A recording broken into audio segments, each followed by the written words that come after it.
Have you ever thought about how the littlest things have the most significant meaning? Well, that's what my speech today is about, how the smallest things in your life have the most significant meaning and ability to mold you. My speech is about myself, my family, and my hobbies. The first thing that I have is the box. This box was made by me and my grandma when I was about 3 years old. She was everything to me. My grandparents basically raised me, and crafting was and is one of my favorite things. She recently developed Alzheimer's, and because of that, the only way that I feel really connected to her is when I craft. I feel so much love and so much compassion when I craft, and it's because of my grandma. It's a sad thing, but I'm glad that I have this small token to connect myself with her. My first object would have to be this book. It's the reason that I became so fond of reading. Ironically, it's called Speak, but it's the reason I got so much more in depth of reading. I could go to Barnes & Noble right now and go on a shopping spree with books if I had enough time to read all of them. It had purpose and it had meaning, and it's just one of the doorways that opened for me to be able to love reading so much. My second item is this record, and I know the first thing that comes to your head would be music, and you'd be right. But other than that, I absolutely adore old things.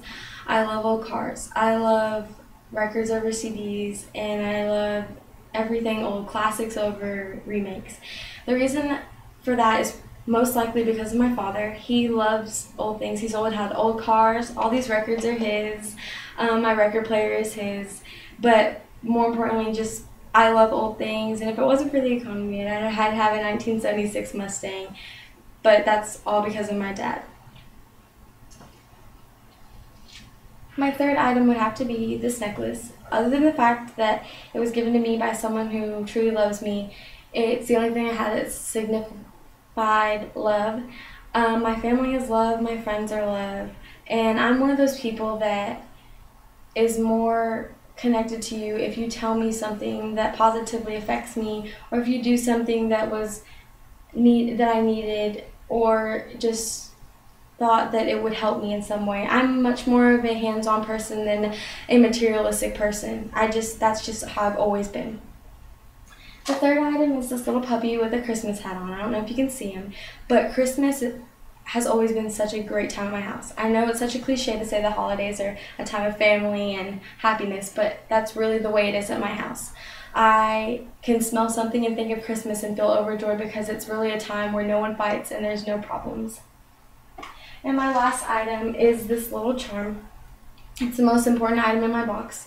It's actually, my sister has the other half, and I know she's the most important part of my life. People have fears of dying, or fears of snakes, or fears of drowning. My biggest fear is losing my sister. If I lost my sister, I wouldn't be nowhere. She's made me bolder. She has made me more strong. She's my best friend. She's my confidant. She's everything to me. And I just don't know where I'd be without her. She is everything.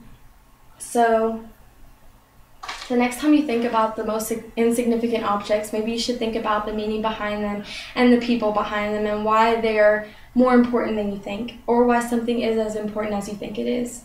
Because everything has a meaning and everything molds us in its own way. Thank you so much.